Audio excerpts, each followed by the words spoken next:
도덕성, 대구 어린이재단장, 경남대학교 교수, 한동대학교 초빙교수, 현 한국문화예술위원회 왼쪽, 인문학 강사, 작가, 동구문화재단이사, 이하명도 교화 강의, 저서로서는 한반도 문화이야기 외 5건이 있습니다.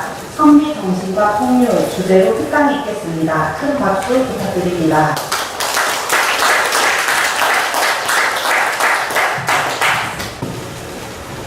네, 여러분 반갑습니다. 다시 인사드리겠습니다.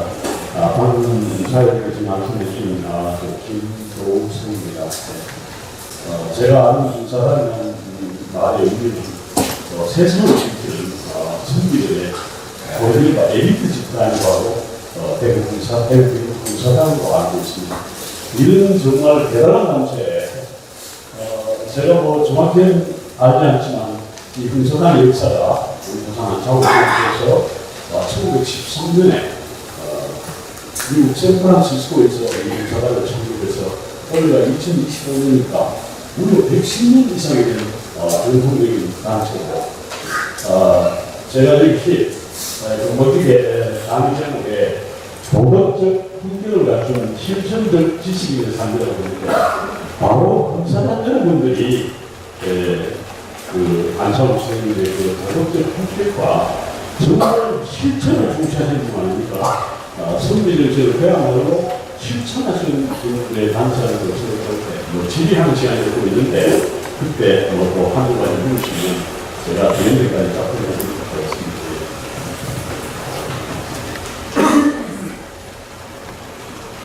제가 생각했습니다. 한반도 문화이야기가 2024년도에 생명연 출판사에서 그다음에 제가 한반도 선비들의 풍문이라는 책을 썼어요. 프로로그는 시간 여기서 제가 간단히 소개드리겠습니다. 선비의 의무와 풍류의 것을 이를 삶을 생각하고 멋만 남고 누가 살아있는 또 오래집니다.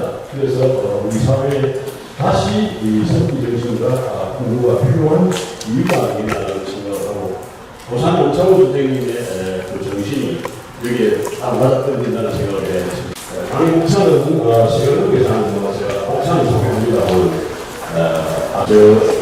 선비 하면 여러 가지로 해석을 많이 하고, 선비에 대한 정의를 한 여러 책들이 있습니다만, 제가 나름대로 생각하는 선비의 음원을 짚어보면, 선비의 음원은 선 더하기 발입니다. 우리나라 언어가 퉁구스어로 몽고 언어입니다. 그래서 몽고의 언어라는 말이 세입니다. 세이는 우리도 세이스라고 하죠. 그걸 이제 선비라고 말하고, 바이는 지식을 갖춘 학식 있는 사람을 이 퉁구스말로 바이야 됩니다. 그걸 합한 말이 선바이죠. 그런데 선바이를 선비라고 부르는데, 오늘 학자들이 선비 표기에다가 선비 정신을 처음에 한자로 어떻게 쓸 것인가 생각하다. 선비는 한자가 아닙니다. 순우리말입니다. 굳이 한자라고 쓰는 학자들은 고령중엽 송나라 사신 서궁이라는 사람이 우리나라를 반영하면서 계림무사라는 책을 썼어요. 거기는 어떻게 썼냐면 조선에 갔더니 고려에 갔더니 학자와 선비라고 한다라고 썼습니다. 그래서 선자는 신선선자예요. 갖출 비자, 그러니까 신선의 마음을 갖춘 사람을 선비라고, 송나라 서궁이라는 사람이 한자로 쓰는 것이 시작입니다. 그렇지만 한국 한자의 선비는 한자가 아니고 순우리말이다. 그래서 선비라는 말을 한자로 쓰는 자체가 잘못이다라고 이렇게 설명을 하고 있습니다. 선비의 자기수양법 하면은 잘 아다시피 거경 공리, 실천하는 마음, 공리, 늘 경물치리로 항상 탐구하는 마음, 이런 여러 가지가 있습니다. 아까 이제 선비의 개념에 대해서 제가 말씀을 드렸는데, 선비 정신의 의미와 가치, 그 다음에 선비 정신의 기본 자세, 선비 정신의 구조 수칙에 대해서 말씀을 드리겠습니다. 선비 정신의 문화적 의미는 그야말로 도덕적 품격을 갖춘 실천적인 지식입니다. 실천을 굉장히 중시합니다. 자, 숙이 아닌 한 말을 많이 쓰고 숙이 지이라는 말을 많이 쓰는데 뜻은 비슷하나 정확한 내용은 좀 다릅니다. 아시다시피 숙이 아니면 노래에 흥분필이 나옵니다. 자기 수양을 말하는 거죠. 그리고 자기 수양을 하고 내가 한 일 남에게 책임지는 것, 이게 자기 아닌의 기분입니다. 자신이 바르는 명령하지 않고 해주고 자신이 바르지 않는 명령해도 따르지 않는다. 공자의 말씀이죠. 자기 수양이 만들며 그 바탕 위에 남을 편하게 하고 교화한다는 뜻입니다. 숙이 지위는 내가 공자의 숙이 아니까 비슷한데 100년 후에 맹자가 했는 말이죠. 맹자의 진친갈구 상하편인 그 상편에 자신을 닦아 백성을 편안하게 하라. 이 결국 이게 발전되면 수신제가 지금 편편하게 말하는 거예요. 그래서 굉장히 가장 기본적인 것이 숙이 아닌 숙이 지입니다. 내 자신만이 아닌 남과의 관계에서 이런 자세로 하는 것이 성도의 지거라. 제가 두 번째가 경청애인, 이런 많이 하는 말이죠. 이것이 맹자의 진신장구 하편에 나옵니다. 결과적으로 존중과 사랑을 말하는 것이죠. 하늘을 공경하고 사람을 사랑하는 것이 도덕의 근본이다. 이것은 유학의 인간관과 성사성이 아니겠나 이렇게 봅니다. 그 다음에 여러분 많이 쓰는 충빈납도, 이건 노로의 공약편에 나옵니다. 여러분들 여기 앉아서 짧은 시간에 4,500명 다 하는 겁니다. 선비관련해서 10년간 도덕을 말하고 불자는 가난하다 하더라도 그 도를 즐기고 소리는 가난한 것이밖에 된다. 불자는 의를 생각하고 소리는 이익을 생각한다. 물질적 궁핍 속에서도 도를 즐기는 도대한 삶을 구하는 것이죠. 성빈납도하기 어렵죠. 그 다음에 이제 중요한 것은 안분지족인데, 어떤 사람은 안분지족이 아니고 지족안분은 아니라고 하는데 다 맞습니다. 지족이라는 말은 맹자의 진신장군에 나오는 말이고, 안분이라는 말은 중용 제14장에 나오기 때문에 지족안분이라고 해도 되고 안분지족이라고 해도 됩니다. 맹자는 그렇게 말했죠. 지족자 부요, 그러니까 스스로 만족할 줄 아는 사람은 마음이 부요하고, 그 다음에 이 중용에서 안분장 귀라, 그러니까 내 마음이 분수에 맞게끔 살아가는 그 사람은 귀한 사람이다, 이런 뜻이겠죠. 욕심을 버리고 자기 분수를 지키며 만족하는 삶의 자체가 바로 안분지족이죠. 저는 처음에 거실에 요 안분지족이라는 말을 하나 걸어놨습니다. 그 다음에 흑기범내 노래 역시 안연편에 나옵니다. 이기심을 극복하고 예로도로 간다는 말이죠. 그 다음에 이제 학문의 자세에서 가장 중요한 게 선비들이 중요한 사자성으로 보는 게 바로 경물치지입니다. 경물치지. 이 격이란 말은 이치를 깨닫다라는 뜻인데, 품격과 단신을 우리가 비교를 하죠. 나라에는 국격이 있고 사람에게는 인격이 있지만 사물에는 물격이 있습니다. 그래서 사물이 존재하는 이유, 그 다음에 그 존재하는 이치를 보므로써 스스로 깨달아서 지지, 알게 되는 것. 이걸 우리가 선지 세계에서는 경물치지라고 합니다. 사물의 이치를 통해서 알게 이르는 것. 사물마다 그 존재의 이치와 격이 있다. 즉 존재의 이유와 가치가 있다. 그 이치를 항상 공개하고 연구해서 예수의 지식을 확충해나가는 것을 경물치지라고 합니다. 정말 중요한 자세죠. 자, 석비전설의 기본 덕목이다, 자세나 거의 같은 말인데, 학의 천재이다. 학은 우리가 도학, 유학을 다른 말로 도학이라고 합니다. 도학. 도교, 유교 이런 되는 건 다르고, 유교의 그 본질 자체가 도입니다. 그래서 진리, 탐구, 끊임없는 배움을 도학이라고 해서 도학의 우리가 대표적인 건 세계의 이유입니다. 여러분, 일본의 정치사를 살펴보면, 저도 뭐 행정을 전공해서 굉장히 박사학위를 받았습니다만, 정치학도 제가 좀 했는데, 일본이 그 국가 막부 시대에서 메이지 유신이 일어날 때 바로 지렛대가 된 게 뭡니까? 태계 사상입니다. 일본 사람들이 안동에서 태계를 일구해서 태계 사상을 펼치고서 막부 정치를 종식시키고 메이지 유신을 일으킨 그런 지렛대가 됐죠. 일본 사람들은 우리나라 사람보다 태계학을 공부하는 사람들이 일본 사람이 더 많습니다. 그 다음에 그 의리를 따지는 것은 이제 옳음을 실천하는 의미로 정원 종합으로 중중 반정이 일어나고 뭡니까? 김을 사박 때 결국은 뭐 당경에 피해 입고 돌아가셨죠. 그리고 그의 부활이 유명한 소세공이라는 양산박이 담양에 내려와서 소세공을 짓고 운동하면서 살았죠. 그래서 의리하는 정원 종합입니다. 어떻게 보면 유학적으로 보면 정암조항도가 그 당시에 너무 동학정치를 해가지고 결국 성지사회에서 파탄이 일어났었는데 뭐 장점이 있으면 단점이 다 있습니다. 도학은 이 풍요를 통해서 실현이 되는 겁니다. 우리 안상호 선생님은 늘 실천을 강조했지 않습니까? 자연동학, 자연과 함께 동화하고 문화일체, 사물과 내가 그야말로 하나로 일체가 되고 유유자적하고 이런 것들이 이제 풍요의 교훈입니다. 그런데 이대영이라는 박사가 풍요의 실체를 설명했어요. 오행장입니다. Five Lead Laws를 해가지고 장미의 이빨이 5개가 풍요는 뭐냐? 5가지가 하나는 풍월, 그러니까 음풍농을 시물을 말하죠. 그 다음에 풍화, 이 풍요선은 이 피리도 불구하죠. 그 다음에 풍각, 풍각은 이 시장통에 가면은 뭐 제작 이렇게 얘기 잘하는 사람 있어요. 선비들은 제작을 좋아해야 된다. 그리고 풍각제라고 하고. 그 다음 풍문, 정말 중요한 소식이죠. 늘 얘기죠. 바람에 들려오는 세상 소식, 풍문입니다. 오늘날의 시사.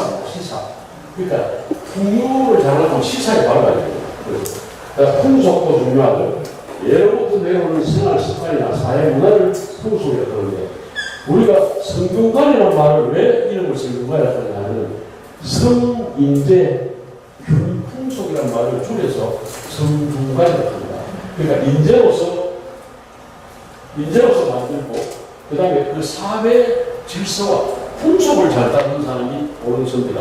그래서 성인재 균풍속에서 성자와 분자를 따서 성균관이라고 합니다. 그리고 국무의 공식적인 출발은 고은 최치원이 국무를 불러해서 난난 비스문이라는 신라 화랑로의 문서에 보면 나라의 현묘 지도가 있으니 이를 국무가 합니다. 여기서 현묘는 현자는 검은 현자가 아니라 아무나무하다는 뜻입니다. 제가 이걸 국악전에 몇 번 물어봤는데 현자가 그러면 부산서 일본 갈 때, 북곡고 갈 때 뭐 혈액탄을 걸었는데 바다가 넘어가 혈액탄을 걸었는데 아닙니다.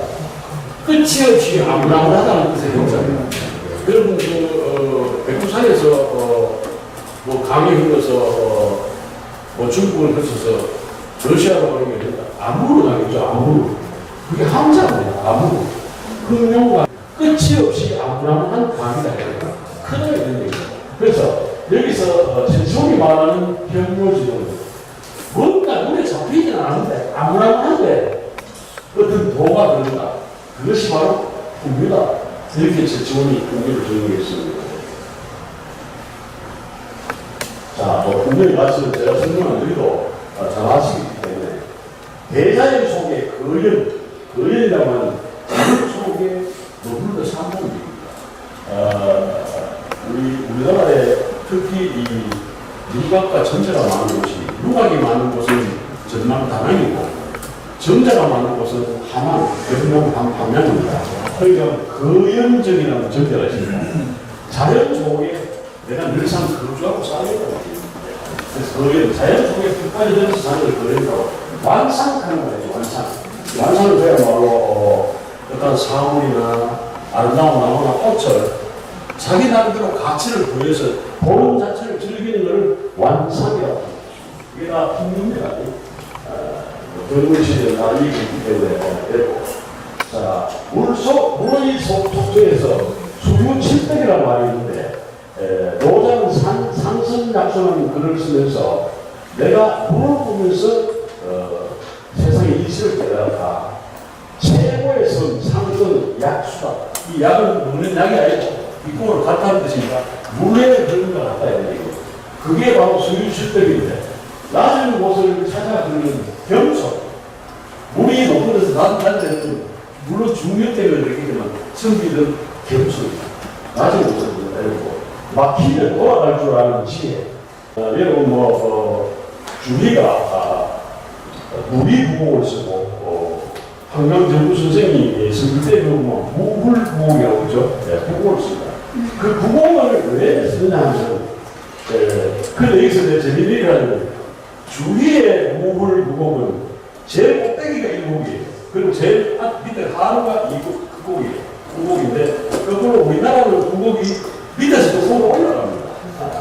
왜냐하면 소리하기 나름인데 소위 주자학, 승리학을 나오는 주의는 인간이 가장 완성되었으면 겸손하게 아래로 흘러가라는 것으로 부곡 중에서 1곡이 항상 산이 정상이고 9곡은 맨 밑에입니다. 이해되죠? 그리고 우리나라 사람들은 거꾸로 한강 정부의 무불부곡은 밑에 1곡부터 꼭대기 9곡까지 올라가는데 그건 하나하나 배우면 입도 단계를 말합니다. 이 도에 이르는 하나의 차례 순서를 말하죠. 처음부터 높은 데 올라가는 게 아니고 밑에서부터 깎아 올라간다는 얘기예요. 이런 게 다 두 가지 다 좋은 얘기입니다. 그리고 국내에 시대는 역시 아까 말한 자연의 완성과 주유는 뭡니까? 주유처럼 온 세상은 목적 없이 그대로 유람하면서 찾아다니는 우리 주유가 완성, 사물을 그대로 게 아니고 변물 취지로 사물의 가치를 부여하면서 물질을 부르고 있습니다. 그 다음에 범성범규라는 게 있는데 옛날에 선비들은 결속을 하기 위해서 늘 나름대 위에 같이 타고 시도 읊고 우리 대구에도 아양루라고 있는데 아양루를 왜 아양루라고 하는지 아세요? 혹시 아양루가 왜 아양루인지 아십니까? 아양루는 그 한자로 상당히 어려운 것입니다. 매 산자에 나자, 산 높을 한자입니다. 양은 물량자, 물 깊을 양자인데 거기 아양루에서 바로 밑에 발 밑에 금호망이 보이고 강릉은 멀리 보면 팔공산이 보이잖아요. 마치 중국에서 배가와 종자기가 있었던 장소와 같다고 해서 여기가 아양루라고 하는데 여러분 배가와 종자기 기회가 아시죠? 배가는 검은고를 잘 학습니다. 그래서 배가는 항상 검은고를 치고 그의 친구 종자기는 뭡니까? 배가가 검은고를 풀리는 종자기는 주임새를 가지고 실을 씁니다. 그래서 그렇게 늘 배가는 검은고를 치면은 배가의 마음을 읽어내고 종자기는 거기 실는 것입니다. 그래서 늘 배가는 종자기가 얻어내는데 어느 날 종자기가 죽었어요. 그러니까 배가가 검은고를 일도한 아무 가치가 없는 거야. 그래서 자기 앞에는 검은고에 줄을 끊었잖아요. 그럼 뭐라고 합니까? 절혈이라고 합니다. 친한 친구가 죽는 걸 절혈이라고 합니다. 그래서 그런 말도 나왔다시피 내가 아양무리가다 얘기를 하는데 아양무에서도 옛날에 그 선비들이 옛날에 아양무사라고 있었거든요. 아양무사. 지금 다음 수혜입니다. 아양무사의 선비들이 모여서 7월 기망이 그러니까 기망이 무슨 날인지 혹시 아세요? 오늘 시험을 치잖아요. 기망이는 보름 다음 날이 기망입니다. 보름 다음. 그러니까 우리가 정월 초하루 보통 달의 초하루를 4일 그 다음 보름을 망일이라고 하죠. 망일이 하루 지난 다음 날 그리고 16세가 바로 기망일입니다. 망일은 지나고 바로 후에 그런데 왜 기망일을 높이시라고 보름달 망일보다도 하루 지난 날이 더 많습니다. 여러분 달 한번 관찰해 보세요. 그래서 7월 기망일에 선비들이 풍문을 합니다. 같은 배를 탑니다. 왜 같은 배를 탈까요? 같은 배를 타면 어떻게 돼요? 오월 동주가 아니고 같은 배를 타면 비비시절하고 죽어도 같이 죽는 거예요. 결석을 해요. 결석. 우리는 살아도 같이 살고 비비스가지고 죽어도 우리 같이 죽어라. 이게 선비들의 결속을 다지기 위해서 동주 행사를 많이 합니다. 옛날에 한강들 무슨 제도 동네까지 내려갈 때 낙동강을 타고 바로 이 동주 순회를 합니다. 그래서 오셨나요? 이런 중국에서 시도하고 있죠. 문정문화는 그야말로 누가가 정자가 바로 문정문화입니다. 혹시 누가 정자가 어떻게 되는지 아세요? 아까 아양무의 누가 망향적인 정과 어떻게 다릅니다. 이거는 이제 건축학적으로 다릅니다. 눈은 그야말로 방이 없어요. 밑에서 이렇게 기둥을 4개 세워가 위에 마루선을 깔고 위에 지붕을 드는 게 무입니다. 무.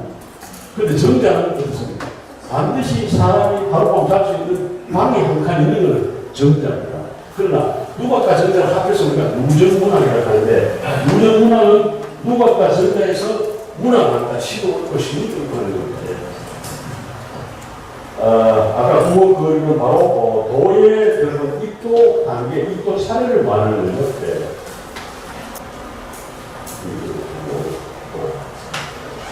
의와 층, 도덕적 지성이 옳게 사는 삶, 풍요정신은 이와 하와 유, 심리적인 것, 그러니까 인간의 삶의 미학을 바로 풍요라고 얘기하죠. 현대적 의미의 선지정신이 풍요는 뭐냐?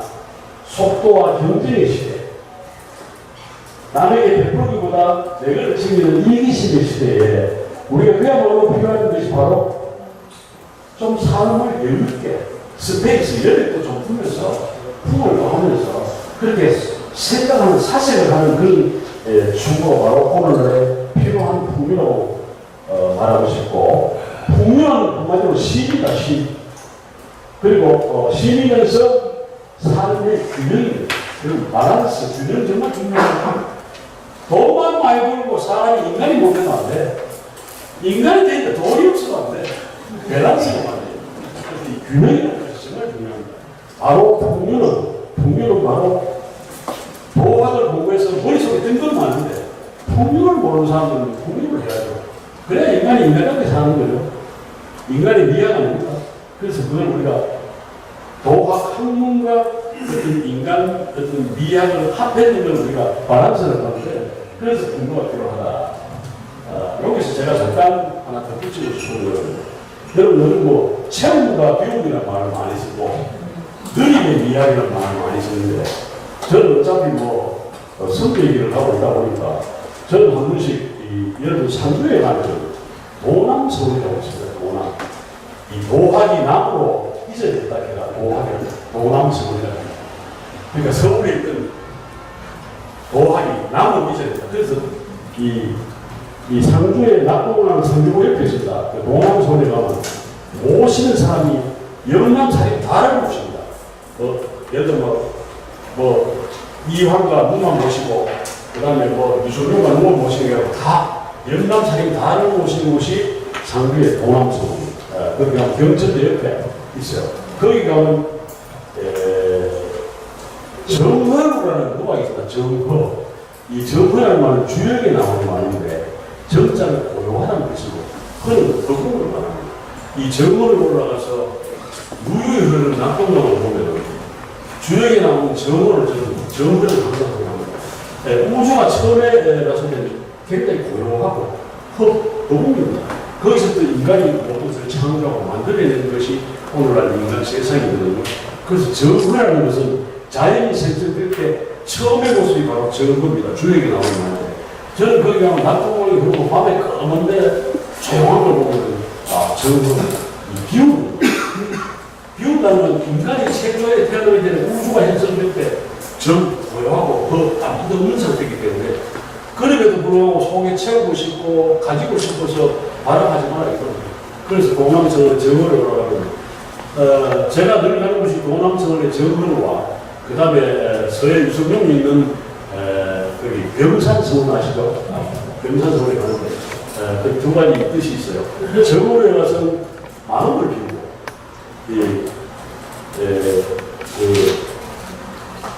병산서울에 가면은, 내가 왜 가느냐 하면 병산서울에 가면은 만대문화라는 정자가 있습니다.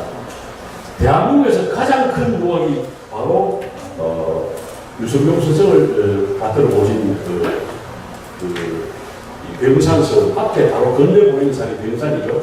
병산성인데 가장 큰 부각입니다. 그래서 거기 갔는데 늘 늦게 느림을 위한 느린 것이 가치가 있다는 거예요.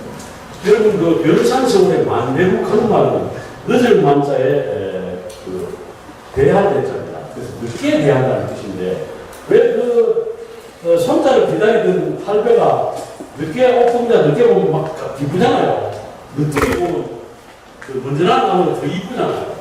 그게 이제 만대의 뜻인데 당나라 토고의 시에 백제성묘라는 시가 있습니다.